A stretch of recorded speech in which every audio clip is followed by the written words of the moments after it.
नमस्कार, जी नेपाल न्यूजमा स्वागत छ। म सोनु थापा। सुरु गरौं प्रमुख समाचारका शीर्षकहरूबाट।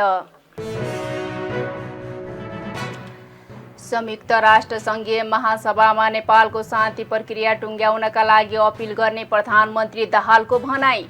जलवायु परिवर्तनले पारेको असरप्रति ध्यान आकर्षण गराइने। प्रतिनिधि सभाको बैठक 16 दिनका लागि स्थगित। प्रतिनिधि सभाको अर्को बैठक असोज 14 गते आइतबार बस्ने। संविधान सभाका अध्यक्ष नेङमाङ प्रति श्रद्धाञ्जली व्यक्त गर्दै एमाले सम्पर्क समन्वयन कमिटीद्वारा शोक सभा आयोजना। सबैलाई एकताबद्ध बनाउन नेङमाङको भूमिका महत्त्वपूर्ण रहेको स्मरण। युरोपेली संघद्वारा सामाजिक सञ्जाल टिकटकलाई 34 करोड 50 लाख युरो जरिवाना। टिकटकले बालबालिकाको तथ्याङ्क चोरी गरेको संघद्वारा आरोप। र असोज 16 देखि हेटौडामा राष्ट्रिय भेन्ट्रान्स फुटबल प्रतियोगिता आयोजना हुने। देशभरका 40 वर्ष माथि उमेर समूहका खेलाडीको सहभागिता रहने। अब समाचार विस्तारमा। प्रधानमन्त्री पुष्पकमल दाहाल प्रचण्डले संयुक्त राष्ट्र संघीय महासभामा नेपालको शान्ति प्रक्रिया टुंग्याउनका लागि अन्तर्राष्ट्रिय समुदायसँग अपिल गर्ने बताउनु भएको छ। शनिबार पार्टी कार्यालय पेरिस डाँडामा आयोजित पोस्ट बहादुर बोगटीको 9औं स्मृति कार्यक्रममा प्रधानमन्त्री प्रचण्डले शान्ति प्रक्रियालाई टुंगाएर सफल उदाहरण प्रस्तुत गर्नुपर्ने भन्दै यसका लागि अन्तर्राष्ट्रिय समुदायसँग अपिल गर्ने बताउनु भएको हो। त्यस्तै जलवायु परिवर्तनले नेपाल जस्तो पर्वतीय मुलुकमा पारेको असरप्रति पनि अन्तर्राष्ट्रिय समुदायको ध्यानाकर्षण गराइने उहाँले बताउनुभयो। प्रधानमन्त्री प्रचण्डले चीन भ्रमणका क्रममा द्विपक्षीय हित लगायत भौतिक पूर्वाधार, ऊर्जा क्षेत्रमा नयाँ नाका खोल्ने, कृषि क्षेत्र र व्यापार घाटाका विषयमा छलफल हुने र केही विषयमा सहमति र समझदारी बन्ने जिकिर गर्नुभयो। आफ्नो भ्रमण राष्ट्रिय हितलाई केन्द्रमा राख्ने गरी नै उहाँको भनाइ छ।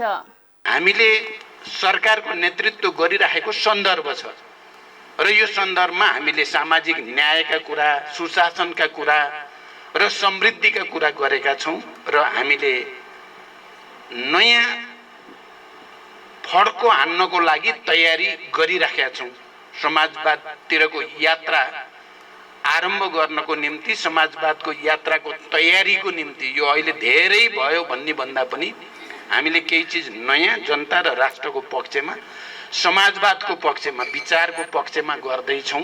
अब आजबाट नै एकातिर संयुक्त राष्ट्रसङ्घको महासभामा सम्बोधन गर्नको लागि न्युयोर्क जाने अमेरिका र त्यहीँबाट फेरि अर्को छिमेकी मित्र राष्ट्र चीन जाने कार्यक्रम पनि छ। र संयुक्त राष्ट्रसङ्घमा हुँदा पनि नेपालको राष्ट्रिय हित खास गरिकन यो पटक अलि बढी नै हामीले त्यहाँ आफ्ना कुरालाई अपिल गर्नु छ अन्तर्राष्ट्रिय समुदायको अगाडि। एउटा त हामीले शान्ति प्रक्रियाको बाँकी काम टुङ्ग्याउनको निम्ति इन्टरनेसनल कम्युनिटीको हामीलाई सहयोग चाहियो र नेपाल एउटा यस्तो उदाहरण बन्न चाहन्छ, एउटा सफल उदाहरण बन्न चाहन्छ भन्ने कुराको अपिल गर्नु छ। दोस्रो, क्लाइमेट चेन्जको कुरा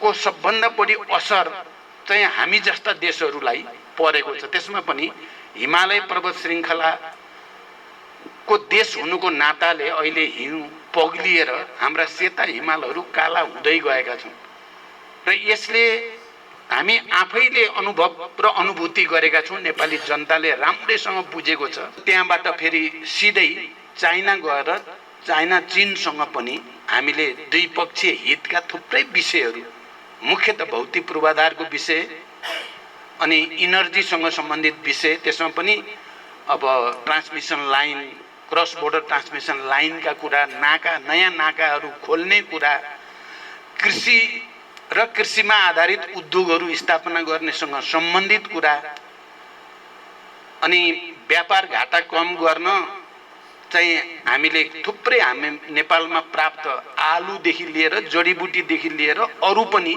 निर्यात गर्ने, लाइभस्टक गर्न यो सबै कुरा पशुपालनको दृष्टिकोणले पनि केही सहमति समझदारी गर्ने तयारी भइरहेको छ।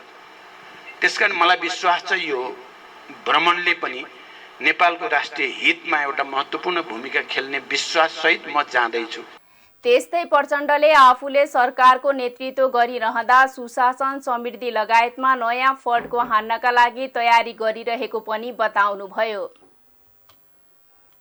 संघीय संसद अन्तर्गत प्रतिनिधि सभाको बैठक 16 दिनका लागि स्थगित गरिएको छ। प्रधानमन्त्री पुष्पकमल दाहाल विदेश भ्रमणमा जाने भएपछि प्रतिनिधि सभाको बैठक 16 दिनका लागि स्थगित गरिएको हो। सभामुख देवराज घिमिरेले प्रतिनिधि सभाको अर्को बैठक असोज 14 गते आइतबारका लागि तोक्नु भएको छ। शुक्रबार बसेको प्रतिनिधि सभा बैठकमा सभामुख घिमिरेले एमालेले सांसद सुभाष नेङमाङको निधनका कारण प्रतिनिधि सभाको एक सिट रिक्त भएको जानकारी गराउनु भएको थियो।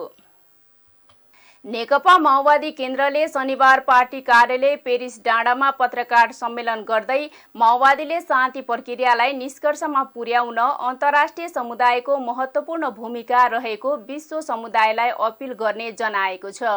पत्रकार सम्मेलनमा माओवादी प्रवक्ता अग्नि सापकोटाले शान्ति प्रक्रियापछि 4वटा निर्वाचन भइरहेको र मौलिक रूपमा शान्ति प्रक्रिया सफल भइरहेको अवस्थामा औपचारिक घोषणा मात्रै गर्न बाँकी रहेको बताउनुभयो। उहाँले शान्ति प्रक्रियालाई निष्कर्षमा पुर्याएर घोषणा गर्न समस्याहरू आइरहेको अवस्थामा मुख्यतः राष्ट्रिय परिस्थिति नै अनुकूल बनाउनु पर्ने र अन्तर्राष्ट्रिय समुदायको पनि धेरै महत्त्वपूर्ण भूमिका हुने जिकिर गर्नुभयो। त्यस्तै जलवायु परिवर्तनको असर र प्रभाव देखिएको विश्व समुदायको ध्यान आकर्षण गराउने क्रममा रहेको प्रवक्ता सापकोटाले बताउनुभयो। अल्पविकसित राष्ट्रको अध्यक्ष नेपाल भएकाले प्रधानमन्त्रीले सम्बोधन गर्ने र विश्व समुदायको ध्यान केन्द्रित गर्ने उहाँको भनाइ छ। त्यस्तै प्रवक्ता सापकोटाले छोटो समय भएकाले संयुक्त राष्ट्रसङ्घको महासभाबाट फर्केर आएर समय नभ्याउने भएकाले सिधै चीन जाने र यस्तो प्रचलन अन्य देशमा पनि रहेको धारणा राख्नुभयो। चीनमा हिल्सा अरनिको राजमार्ग, विभिन्न नाका, ट्रान्समिसन लाइन, कृषि क्षेत्र, व्यापार वाणिज्य क्षेत्रमा समझदारी बन्ने उहाँले बताउनुभयो। शान्ति प्रक्रिया भनेको चाहिँ यो नेपालको मौलिक हो र यस्तो छ कि प्रिय पत्रकार मित्रहरूको 4 चोटिसम्म निर्वाचन भइसकेपछि एक प्रकारले भन्यो भने त्यो त अब कानुनले निश्चित गर्न मात्रै बाँकी हो कि त्यो शान्ति प्रक्रिया त सफल भइसक्यो। शान्ति प्रक्रिया सुरु भइसकेपछि 4वटा निर्वाचन भइसक्यो। यो चान्चुन सफलता हो, यो धेरै ठुलो सफलता हो। तर फेरि यति ठुलो सफलता हुँदाहुँदै सेना समायोजन भइसक्यो, अरू धेरै काम भइसक्यो, तर पनि यसलाई चाहिँ निष्कर्षमा पुर्याएर भनौँ एक प्रकारले घोषणा गर्न बाँकी छ। त्यो घोषणा गर्नका लागि चाहिँ विभिन्न चाहिँ खेलहरू भइरहेका छन्, विभिन्न खालका चाहिँ समस्याहरू आइरहेको छ र यो शान्ति प्रक्रियालाई टुङ्गोमा पुर्याउन मुख्यतः राष्ट्रिय परिस्थिति नै चाहिँ अनुकूल बनाउनुपर्छ। त्यसमा अन्तर्राष्ट्रिय समुदायको पनि धेरै महत्त्वपूर्ण भूमिका हुन्छ। त्यसकारण उहाँले एक त यहाँ गर्नुपर्ने कामको प्रतिबद्धता जनाउनु हुनेछ, दोस्रो चाहिँ विश्व समुदायलाई अपिल गर्नुहुनेछ। हामीले मौलिक रूपमा हाम्रो आफ्नो विशेषता सहितको चाहिँ शान्ति प्रक्रिया अगाडि बढाइरहेका छौँ। यसमा निष्कर्षमा पुर्याउन, यसलाई चाहिँ शान्ति प्रक्रिया टुङ्गोमा पुग्यो भनेर चाहिँ घोषणा गर्नका लागि तपाईँहरूको सहयोग चाहिन्छ भनेर उहाँले त्यसमा अपिल गर्नुहुनेछ। मलाई लाग्छ धेरै राम्रोसित उहाँले अपिल गर्नुहुन्छ। उहाँले सधैँ यो भनिरहनु भएको छ। अर्को कुरा जलवायु परिवर्तनको असर र प्रभाव बारे मैले भनिरहनु पर्दैन। कति बेला चाहिँ पानी पर्छ, कति बेला मलाई त कस्तो लागिरहेको छ भने तपाईँहरूलाई पनि त्यही लागिरहेको होला। यो कहिलेकाहीँ असह्य गर्मी हुन्छ, कहिलेकाहीँ अलि शीतल भएको जस्तो पनि हुन्छ। पानी पर्ने, सुक्खा हुने, यी सबै जलवायु परिवर्तनका असर र प्रभाव हुन्। हामी त्यसबाट धेरै नै चाहिँ पीडित छौँ। जस्तो अब मेलम्चीमा पहिला आएको, मनाङमा आएका कुराहरू अनगिनत तपाईँहरूलाई थाहा छ। मैले त यस बारेमा पनि त्यहाँ छलफल हुन्छ भनेर तपाईँहरूलाई जानकारी दिन खोजेको। त्यस्तै गरी चाहिँ यो लिस्ट डेभलपमेन्ट कन्ट्री अल्पविकसित राष्ट्रहरूको अहिले चाहिँ नेपाल चाहिँ अध्यक्ष छ। त्यो अध्यक्ष भएकै कारणले चाहिँ उहाँले त्यहाँ जानै पर्ने थियो र जान लाग्नु भएको छ। त्यसको अध्यक्षता गरेर अब चाहिँ विश्व समुदायको ध्यान खिच्ने, हाम्रो विकास निर्माण, आर्थिक प्रगति, हाम्रा सरकारका योजनाहरू, यी सबैका बारेमा उहाँले त्यो अध्यक्षको हैसियतले विश्व समुदायकै ध्यान आकर्षित गर्ने गरी त्यो बैठकलाई सम्बोधन गर्नुहुन्छ र बैठकमा चाहिँ निर्णय र निष्कर्ष निकाल्नका लागि पहल कदमी गर्नुहुन्छ, नेतृत्व गर्नुहुन्छ भन्ने अर्को कुरा। अझै छोटो समय भएको हुनाले नेपाल फर्केर आएर चीन जान समयले दिएन। त्यस्तो परिस्थिति निर्धारण भयो कि संयुक्त राष्ट्रको महासभामा जानुपर्ने कुराको मैले सविस्तार चाहिँ कुरा गरिहालेँ, त्यसको कति महत्त्व छ भनेर। त्यसो भएको हुनाले त्यो समयको चाहिँ पाबन्दीले गर्दा उहाँ चाहिँ अमेरिकाबाट सिधै चीन जानुपर्ने भयो। अब यस्तो चलन अहिले पछिल्लो चरणमा चल्दै पनि आएको छ र त्यस्तो हुँदै गएको छ। बढी बढी देशका चाहिँ सरकार प्रमुखहरू, राष्ट्र प्रमुखहरू त्यसरी जाने गरेको छ र त्यस अर्थ उहाँ जाँदै हुनुहुन्छ। त्यहाँ जाँदाखेरि चाहिँ अब वास्तवमा विकास निर्माणको कुरा गर्दाखेरि हिल्सा सडक निर्माणको कुरा, अर्नीको राजमार्गको स्तर उन्नति, किमाथाङका नाका, त्यसै गरी कोरला नाका मुस्ताङको हो यो चाहिँ, त्यसै गरी ट्रान्समिसन लाइन, केरुङ किमाथाङका agro based industrial park, trade agreement, व्यापार वाणिज्य लगायतका यी त मैले मुख्य कुरा भनेको हो। धेरै यी चाहिँ विहङ्गम र विस्तारपूर्वक अन्तर्क्रिया भइरहेको छ। विशेष महाधिवेशनको कुरा विधान सम्मेलनभन्दा कम भएको, विशेष महाधिवेशन पछि भएको हुनाले त्यो पछि त्यसलाई चाहिँ धेरै व्याख्या गर्न सकिन्छ भनेर हो। त्यसको महत्त्व त झन् बढी छ। विधान सम्मेलन भन्दा पनि विशेष महाधिवेशनको महत्त्व बढी छ। प्रवक्ता सापकोटाले जनतासँग माओवादी विशेष रूपान्तरण अभियान सफलतापूर्वक अघि बढिरहेको र माओवादी तथा माओवादी नेतृत्वको सरकारले रहेका कामका बारेमा जनताको घर घरमा पुगेर जानकारी गराइएको जानकारी दिनुभयो। उहाँले पार्टीमा विधान सम्मेलन भन्दा विशेष महाधिवेशनको धेरै महत्त्व रहेको बताउनुभयो। संविधान सभाका अध्यक्ष एवं नेकपा एमालेका उपाध्यक्ष सुभाष चन्द्र नेङमाङप्रति श्रद्धाञ्जली व्यक्त गर्दै नेकपा एमाले सम्पर्क समन्वयन कमिटीले शोक सभा गरेको छ। शनिबार एमाले मुख्यालय च्यासलमा नेङमाङप्रति श्रद्धाञ्जली व्यक्त गर्दै शोक सभाको आयोजना गरिएको हो। शोक सभामा एमाले महासचिव शङ्कर पोखरेलले राष्ट्रिय राजनीतिमा नेङमाङ मुलुकलाई अपरिहार्य व्यक्ति भएको भन्दै उहाँको निधनले पार्टी र राष्ट्रलाई ठूलो क्षति पुगेको बताउनुभयो। उहाँले संविधान निर्माण गर्ने क्रममा मुलुकमा जातीय क्षेत्रीय विभाजनको प्रयास गरिरहेको अवस्थामा सबैलाई एकताबद्ध बनाउन नेङमाङको भूमिका महत्त्वपूर्ण रहेको स्मरण गर्नुभयो। तर आज राष्ट्रिय राजनीतिका सन्दर्भमा सुभाष नेङमाङ एक प्रकारले भन्दाखेरि मुलुकलाई अपरिहार्य रहेको व्यक्तिका रूपमा रहनु भएको थियो। त्यो क्षति पार्टीले पनि बेहोरेको छ, राष्ट्रले पनि बेहोरेको छ। वास्तवमा हाम्रो देशमा एक प्रकारले संविधान सभाका नाममा नेपाली समाजलाई विभाजित गर्ने प्रयास गरियो। एकातिर हरेक जात जातिका नाममा जातीय राज्यको एउटा अवधारणा नेपाली समाजभित्र प्रवेश गरायो। अर्कोतिर त्यही नेपाली समाजमा तराई मधेसमा जाँदाखेरि एक प्रदेशको नारा लगाएर चाहिँ सिङ्गो राष्ट्रको शक्तिलाई कमजोर बनाउने प्रयास गर्यो।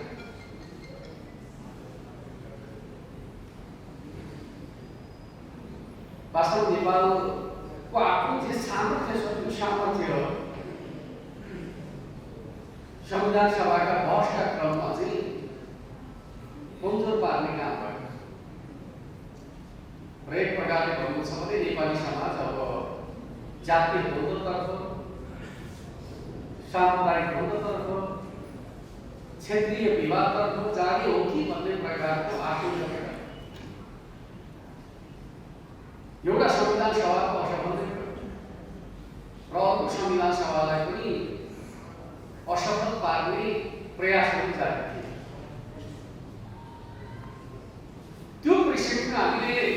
हिसाब गर्नुपर्दछ भन्दाखेरि नेकपा एमाले त्यस्तो पार्टी जसले नेपाली समाजलाई जातीयताका नाममा विभाजित गर्ने षड्यन्त्रलाई असफल बनायो।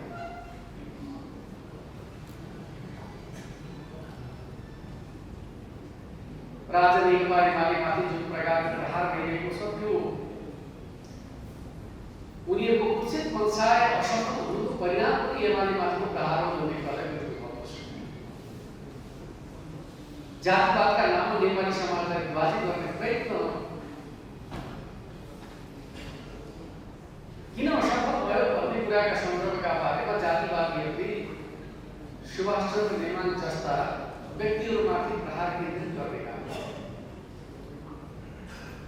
तर पनि उहाँले त्यसलाई अत्यन्त शालीनतापूर्वक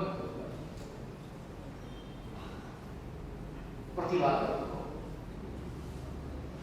र वास्तवमा नेकपा एमाले राष्ट्रलाई जोड्ने कुरामा जुन प्रकारको सफलता हासिल गर्यो त्यसमा सुभाष चन्द्र नेमानको महत्त्वपूर्ण योगदान छ भन्ने कुरा तपाईँहरूले सबैले सम्झना गर्नुपर्दछ। भदौ 26 गते हृदयघातका कारण नेङमाङको निधन भएको थियो। जनता समाजवादी पार्टी जसपा नेपाल मध्य प्रदेश समितिले संगठन विस्तार अभियान उद्घाटन तथा अभिमुखीकरण कार्यक्रम गर्ने भएको छ। भोलि नकपुर उद्योग वाणिज्य संघको सभा हल जनकपुर धाममा हुने कार्यक्रमलाई पार्टीमा अध्यक्ष उपेन्द्र यादवले उद्घाटन गर्ने कार्यक्रम तय भएको केन्द्रीय प्रचार प्रसार तथा प्रकाशन विभागले जनाएको छ।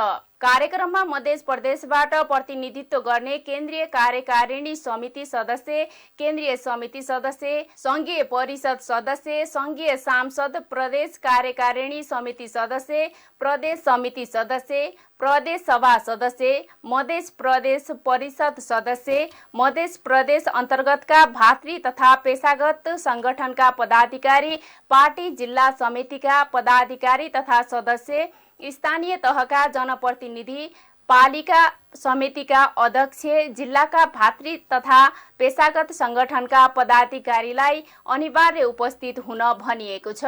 कार्यक्रमको उद्घाटन बिहान 11:30 बजे हुनेछ।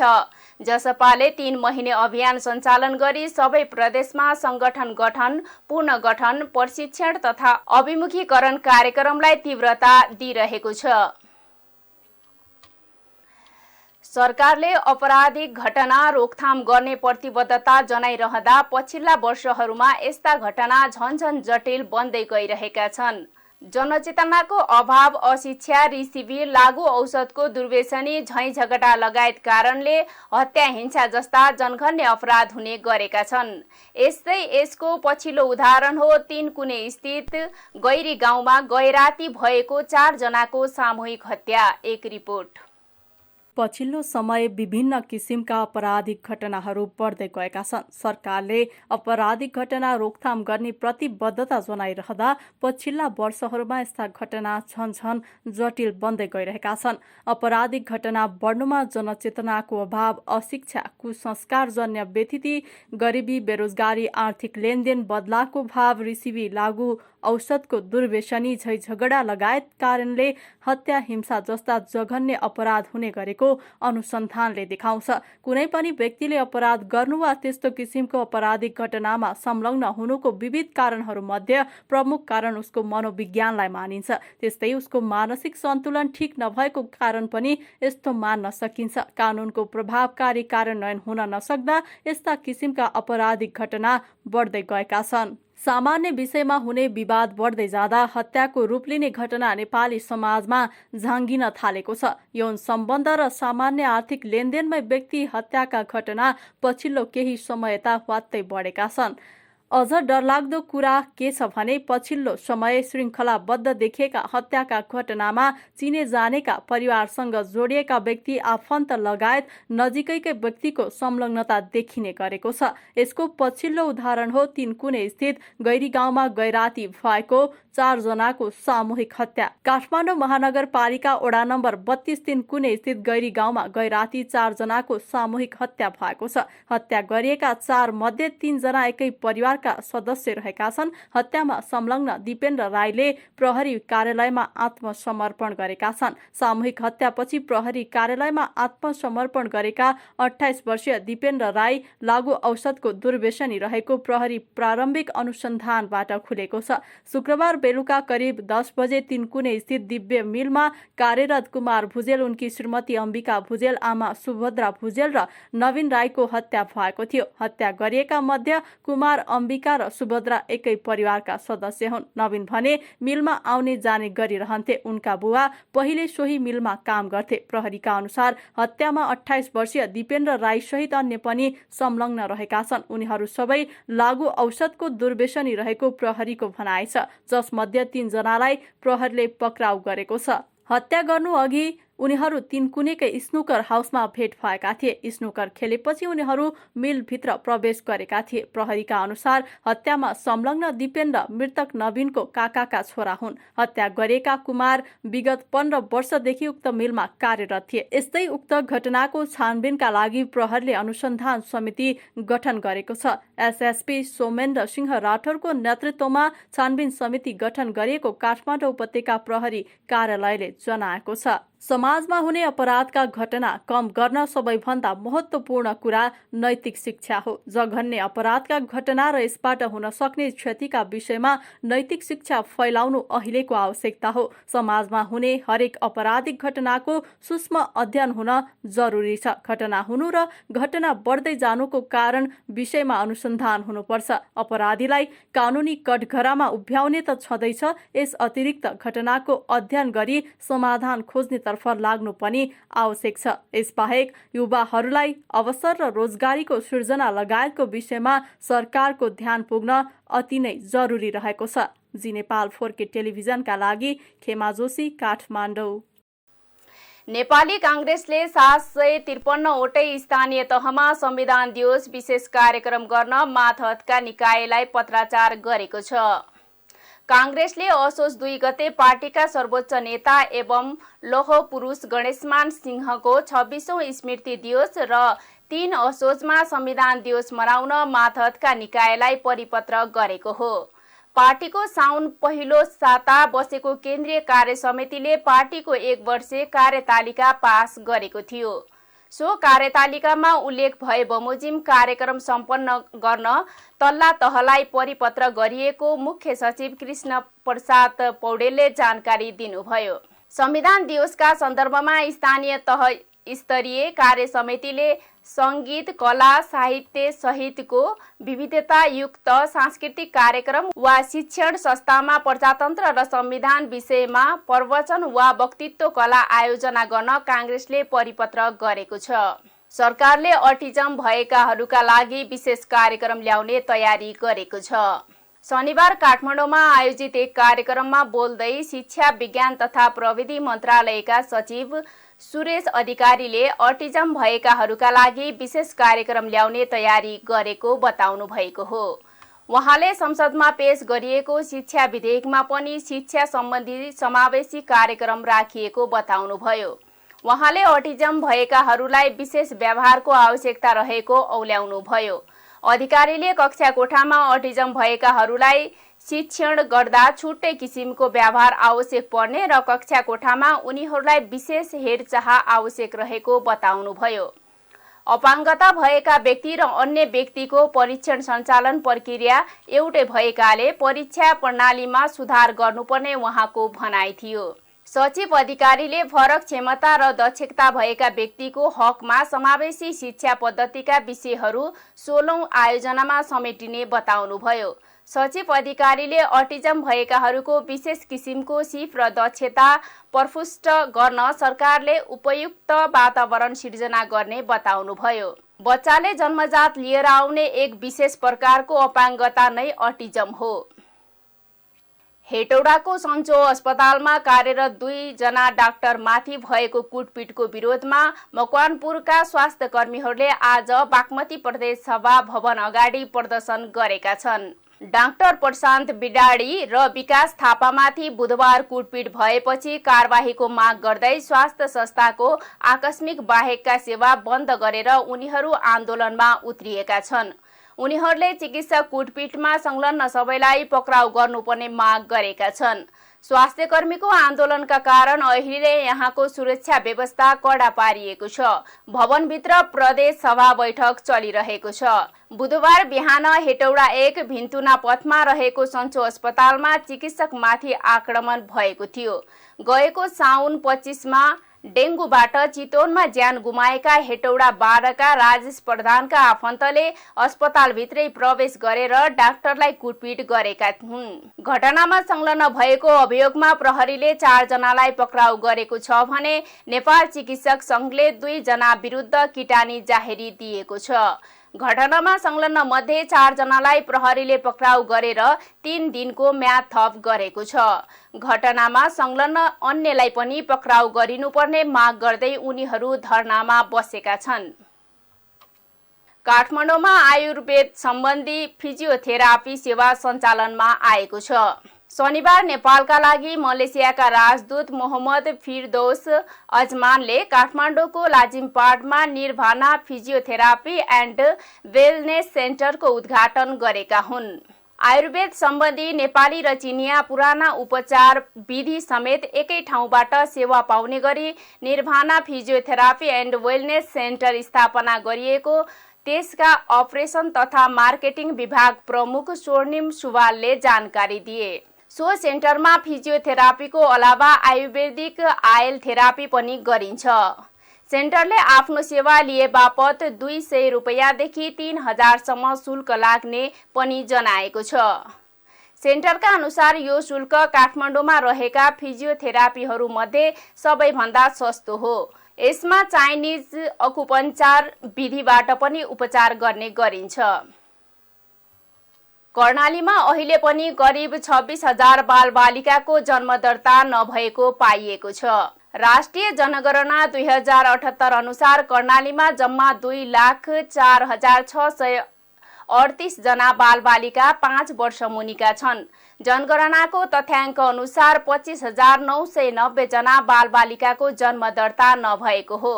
जन्म दर्ता गराइएका 87.3% बालबालिका मध्ये बालक भन्दा 0.7% बालिका धेरै रहेको तथ्याङ्कमा उल्लेख छ। कर्णालीमा प्राय जसो जनचेतनाका कारणले जन्म दर्ता नबनाइएको समेत पाइएको छ। बाल अधिकार कर्मी नवराज बिसीले आफ्ना छोराछोरीको समयमै जन्म दर्ता गराउनुपर्छ भन्ने ज्ञान नभएको बताउनुभयो। उहाँले बुबा पत्ता नलागेका बालबालिकाको पनि जन्म दर्ता गर्न सकिने भए पनि त्यस्ता बालबालिकाको जन्म दर्ता नगर्ने गरिएको बताउनुभयो। सरकारी तवरबाट कोही पनि बालबालिका जन्म दर्ता गर्नबाट वञ्चित नहुन भनेर नीति नियम आएको भए पनि त्यसको व्यावहारिक कार्यान्वयन हुन नसकेको भन्दै उहाँले यो कार्यान्वयनमा स्थानीय सरकारको भूमिका धेरै हुने बताउनुभयो। भक्तपुरमा 2 महिना अगाडि घरबाट हराएकी एक महिलाको शव जंगलमा टाउको छिनेको अवस्थामा फेला परेको छ। मध्यपुर थिमी नगरपालिका 4 तसीटोल स्थित बालकुमारी सामुदायिक वनमा घाँस काट्न गएकी महिलाले टाउको छिनेको शव देखेपछि प्रहरीलाई खबर गरेको जिल्ला प्रहरी परिसर भक्तपुरका प्रहरी नायब उपरीक्षक डीएसपी वसन्त पाठकले बताउनुभयो। 2 महिना अगाडि हराएकी महिलाको शवको कंगाल मध्यपुर थिमीको जंगलमा भेटिएको उहाँले जानकारी दिनुभयो। पाठकका अनुसार कंकालमा भेटिएको लुगाका आधारमा शवको पहिचान गरिएको हो। मृतककी छोरी जानुका दाहालले गएको साउन 10 गते आमा हराएको भन्दै प्रहरी बिर्त थिमीमा जाहेरी दिनुभएको थियो। शव परीक्षणका लागि काठमाडौँ मेडिकल कलेज दुवाकोटमा पठाइएको बताउँदै डीएसपी पाठकले घटनाका बारेमा प्रहरीले थप अनुसन्धान गरिरहेको बताउनुभयो। अब अर्थ समाचार। नेपाल आयल निगमले फेरि पेट्रोलियम पदार्थको मूल्य बढाएको छ। इन्डियन आयल कर्पोरेसनबाट खरिद मूल्य बढेर आएको भन्दै शुक्रबार बसेको निगम व्यवस्थापनको बैठकले पेट्रोल प्रति लिटर 1 र डिजेल मल्टिटेलमा 3 रुपैयाँ वृद्धि गर्ने निर्णय गरेको हो। पछिल्लो मूल्य वृद्धिसँगै अब काठमाडौँमा पेट्रोल प्रति लिटर 183 र डिजेल मल्टिटेल प्रति लिटर 173 पुगेको छ। बढेको मूल्य शनिबार बिहान 1 बजेदेखि लागू भएको छ। यसअघि निगमले भदौ 14 गते मूल्य समायोजन गर्दै पेट्रोल 4 रुपैयाँ र डिजेल र मट्टीतेलमा प्रति लिटर 3 रुपैयाँ बढाएको थियो। इन्डियन आयल कर्पोरेसनबाट शुक्रबार प्राप्त नयाँ खरिद मूल्य अनुसार पेट्रोल र डिजेलको मूल्यमा क्रमशः प्रति लिटर 1 रुपैयाँ 12 पैसा र 2 रुपैयाँ 91 पैसा वृद्धि भई आएकाले खुद्रा बिक्री मूल्य बढाउनु परेको निगमले जनाएको छ। अब अन्तर्राष्ट्रिय समाचार। युरोपेली संघ EUले सामाजिक सञ्जाल टिकटकलाई 34 करोड 50 लाख युरो जरिवाना गरेको छ।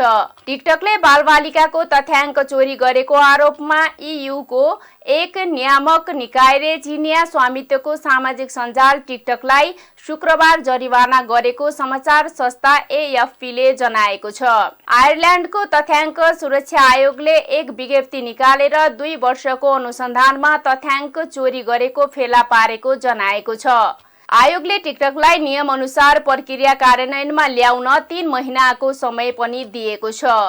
EU सदस्य आयरल्यान्डको उक्त आयोगले सामान्य तथ्याङ्क सुरक्षा नियमन GDPR को कडा नीति निर्माणमा महत्त्वपूर्ण भूमिका खेल्ने गरेको छ। तथ्याङ्क चोरीबारे नियमनकारी संस्थाले सन् 2021 को सेप्टेम्बरदेखि 18 वर्षभन्दा कम उमेरका प्रयोगकर्ताको व्यक्तिगत तथ्याङ्क सङ्कलन प्रक्रियाबारे टिकटकको अनुगमन सुरु गरेको थियो।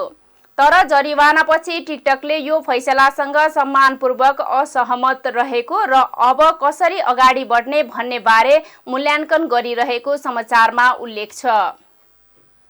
अब खेल समाचार।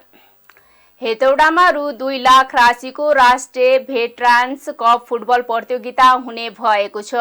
आज पत्रकार सम्मेलन गर्दै आयोजक नागसोती भेटरान्स क्लबले आगामी असोज 16 गतेदेखि दोस्रो राष्ट्रिय running shield eight a side football प्रतियोगिता आयोजना गर्ने जनाएको हो।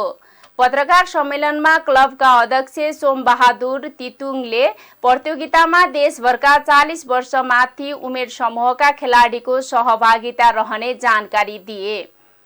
उनका अनुसार प्रतियोगितामा विजेतालाई रु 2,01,000 र उपविजेतालाई रु 1,01,000 नगदसहित पुरस्कार वितरण गरिनेछ। क्लबका अध्यक्ष तितुङले प्रतियोगितामा देशभरका 18-20 क्लबको सहभागिता रहने जनाउँदै खेलका लागि रु 16 लाख खर्च हुने अनुमान गरिएको छ। स्वास्थ्यका लागि खेल भन्ने नाराका साथ आयोजना गर्न लागिएको उक्त प्रतियोगिताले पूर्व खेलाडीको मनोबल उच्च राख्न सहयोग पुग्ने तितुङले बताए। 3 वर्ष अघि स्थापना भएको क्लबले पहिलो वर्ष आयोजना गरेको प्रतियोगितामा आयोजक आफैले उपाधि हासिल गरेका थिए। खेल समाचारसँगै हामी जी नेपाल न्युजको अन्त्यमा आइसकेका छौं। जाँदा जाँदै प्रमुख समाचारका शीर्षकहरू पुनः एकपटक। संयुक्त राष्ट्र संघीय महासभामा नेपालको शान्ति प्रक्रिया टुङ्ग्याउनका लागि अपिल गर्ने प्रधानमन्त्री दाहालको भनाई। जलवायु परिवर्तनले पारेको असरप्रति ध्यान आकर्षण गराइने। प्रतिनिधि सभाको बैठक 16 दिनका लागि स्थगित। प्रतिनिधि सभाको अर्को बैठक असोज 14 गते आइतबार बस्ने। संविधान सभाका अध्यक्ष नेङमाङ प्रति श्रद्धाञ्जली व्यक्त गर्दै एमाले सम्पर्क समन्वय कमिटीद्वारा शोक सभा आयोजना। सबैलाई एकताबद्ध बनाउन नेङमाङको भूमिका महत्त्वपूर्ण रहेको स्मरण।